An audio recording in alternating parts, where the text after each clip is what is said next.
पशु परिचारक भर्ती की क्लास में आज एक नए टॉपिक का अपन डिस्कस करने वाले हैं, कृत्रिम गर्भाधान और उसकी विधियों के बारे में।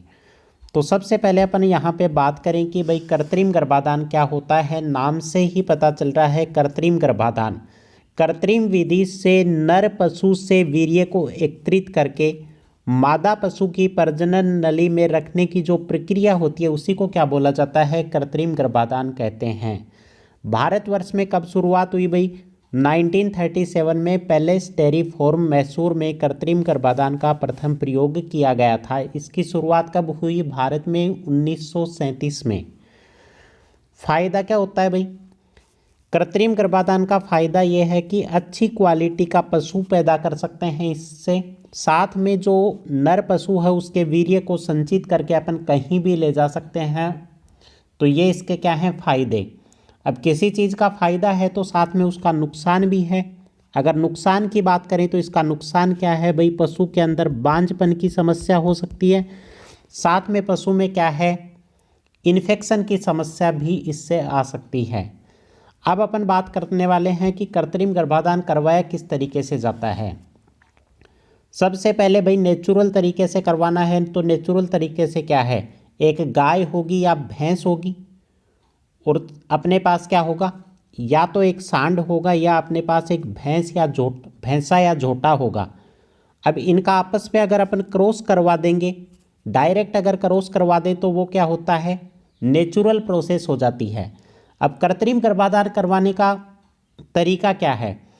सबसे पहले एक सांड या भैंसा लिया जाता है। सांड या भैंसे का अपने को सबसे पहले वीर्य को एकत्रित करना होता है। अब वीर्य को एकत्रित करने के लिए, अब डायरेक्ट तो वीर्य को एकत्रित कर नहीं सकते, तो इसके लिए अपने पास क्या होती है, एक डमी होती है। डमी या कृत्रिम योनि। डमी या कृत्रिम योनि को 45 डिग्री एंगल पे रखा जाता है। कितने डिग्री एंगल पे भाई? 45 डिग्री एंगल। और उसका टेम्परेचर कितना होना चाहिए? इसके लिए कंडीशन है, उसका टेम्परेचर होना चाहिए 39 से 41 डिग्री उस डमी योनि का टेम्परेचर होना चाहिए। साथ में क्या है, 45 डिग्री एंगल पे वो रखी हुई होनी चाहिए। उसके अंदर क्या है, सांड को बहला फुसला कर उसका वीर्य एकत्रित कर लिया जाता है। अब अपने को क्या मिल गया, यहाँ पे वीर्य मिल गया। अब वीर्य तो एकत्रित कर लिया। अब वीर्य एकत्रित करने के बाद में उस वीर्य का क्या करना होता है, अपने को परीक्षण करना होता है। ठीक है। और परीक्षण के लिए इसमें दो विधियाँ काम में ली जाती हैं। एक तो कौन सी विधि हो गई, स्थूल विधि हो गई, और दूसरी हो गई सूक्ष्म विधि। स्थूल विधि की बात करें तो स्थूल विधि के अंदर किसका परीक्षण किया जाता है? वीर्य के रंग का परीक्षण किया जाता है, वीर्य के आयतन का परीक्षण किया जाता है, और वीर्य के गाढ़ापन का परीक्षण किया जाता है। सूक्ष्म विधि की बात करें तो सूक्ष्म विधि क्या होती है, सूक्ष्म दृष्टि से देख के अपने को पता लगाना होता है कि वीर्य के अंदर कितने शुक्राणु तो जीवित हैं, शुक्राणुओं की संख्या क्या है, शुक्राणु गति कर रहे हैं या नहीं कर रहे। ये सारी की सारी जो है प्रोसेस वो किसके अंदर की जाती है, सूक्ष्मदर्शी की सहायता से सूक्ष्म विधि में की जाती है। नेक्स्ट जो प्रोसेस है वो क्या है, वीर्य को स्टोर करना। अब भाई वीर्य को डायरेक्ट तो स्टोर करेंगे नहीं। अगर डायरेक्ट स्टोर करेंगे तो धीरे धीरे शुक्राणु हैं वो क्या है, नष्ट हो जाएंगे। अब वीर्य को स्टोर करने के लिए किसका प्रयोग किया जाता है, तरल नत्रजन। याद रखना आप, तरल नत्रजन का प्रयोग किया जाता है। ठीक है। तरल नत्रजन में वीर्य को जमी हुई अवस्था में रखा जाता है और negative temperature -4 degree centigrade temperature पे वीर्य को तरल नत्रजन में जमी हुई अवस्था में रखा जाता है। अब वीर्य स्टोर होगा। स्टोर होने के बाद जब अपने को गाय या पशु के गर्भाधान करवाना है तो उस समय क्या करेंगे, वीर्य का वापस द्रवीकरण करेंगे। और वीर्य का वापस द्रवीकरण करना ही क्या कहलाता है, थाइंग विधि। वीर्य का वापस द्रवीकरण करना क्या कहलाता है, थाइंग विधि। अब द्रवीकरण कैसे किया जाता है, एक बीकर है, बीकर के अंदर जल लेंगे और जल का टेम्परेचर कितना होना चाहिए, जल का टेम्परेचर होना चाहिए 37 डिग्री सेंटीग्रेड। उसमें वीर्य को 15 से 30 सेकंड के लिए रखा जाता है, जिससे वीर्य वापस क्या होता है, जमी हुई अवस्था से तरल अवस्था में आ जाता है।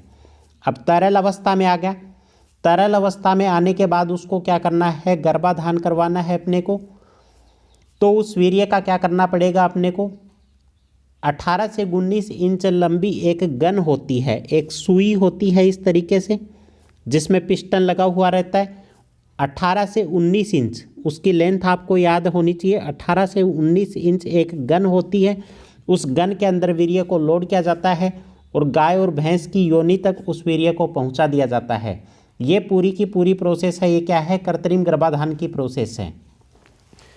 अब कृत्रिम गर्भाधान करने के लिए दो प्रकार की विधियों का यूज किया जाता है। एक तो होती है रेक्टोवेजाइनल विधि, रेक्टोवेजाइनल विधि है, और दूसरी विधि कौन सी है? वेजाइनल स्पेलुकुलम विधि है। दो विधियों का प्रयोग किया जाता है। आगे अपन बात करने वाले हैं क्लोन की। क्लोन क्या होता है भाई? अलैंगिक तरीके से बच्चे पैदा करने को ही क्या बोला जाता है? क्लोन बोला जाता है। सबसे पहले अगर अपन भैंस के क्लोन की बात करें तो भैंस का पहला क्लोन कौन सा था? अस्मिया था। भैंस के दूसरे क्लोन की बात करें तो कौन सा था? गरिमा। ठीक है। आगे अपन भेड़ के क्लोन की बात करें तो भेड़ का प्रथम क्लोन कौन सा था? डोली भेड़।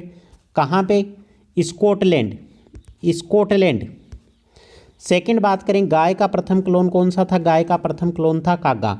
तो ये एक एक लाइन के प्रश्न हैं, काफ़ी इंपॉर्टेंट है।